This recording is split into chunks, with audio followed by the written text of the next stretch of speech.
This is the Headless Horseman, the legend of Sleepy Hollow, if it were read by an excessively bitchy and persnickety woman.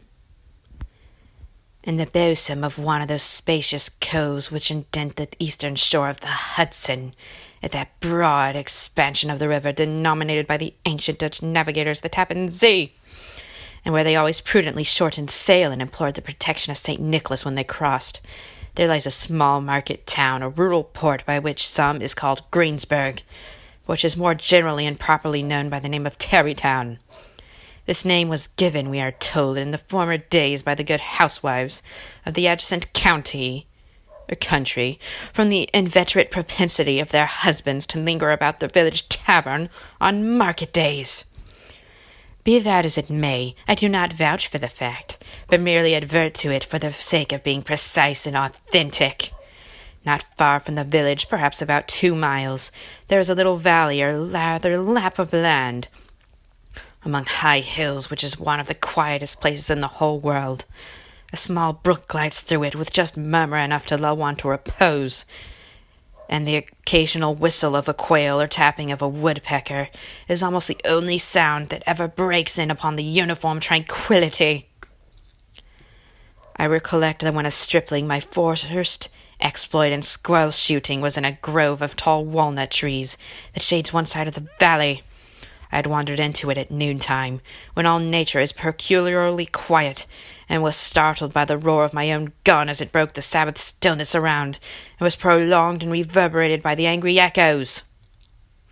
If I should ever wish for a retreat, whether I might steal from the world and its distraction and dream quietly away the remnant of a troubled life, I know of none more promising than this little valley. From the listless repose of the place and the peculiar character of its inhabitants, who are descendants from the original Dutch settlers, this sequestered glen has long been known by the name of Sleepy Hollow,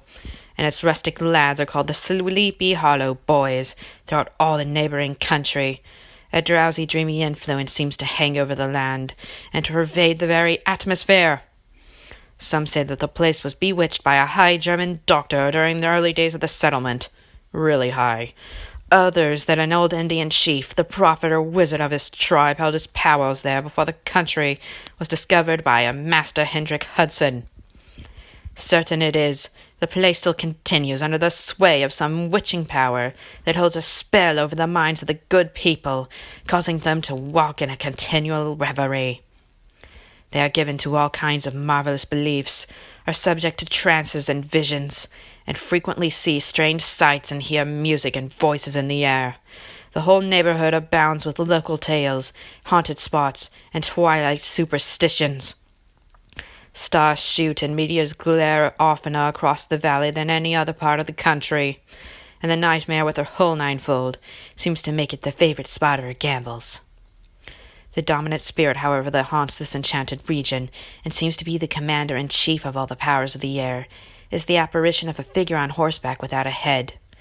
It is said by some to be the ghost of a Hessian trooper whose head had been carried away by a cannonball in some nameless battle during the Revolutionary War, and who is ever and anon seen by the country folk hurrying along in the gloom of night as if on the wings of the wind. His haunts are not confined to the valley, but extend at times to the adjacent roads, and especially to the vicinity of a church at no great distance. Indeed, certain of the most authentic historians of those parts, who have been careful in collecting and collating the floating facts concerning the spectre, allege that the body of the trooper, having been buried in the churchyard, the ghost rides forth to the scene of battle in a nightly quest of his head, and that the rushing speed with which he sometimes passes along the hollow, like a midnight blast, is owing to his being belated and in a hurry to get back to the churchyard before daybreak. Such is the general purport of this legendary superstition, which has furnished materials for many a wild story in that region of shadows,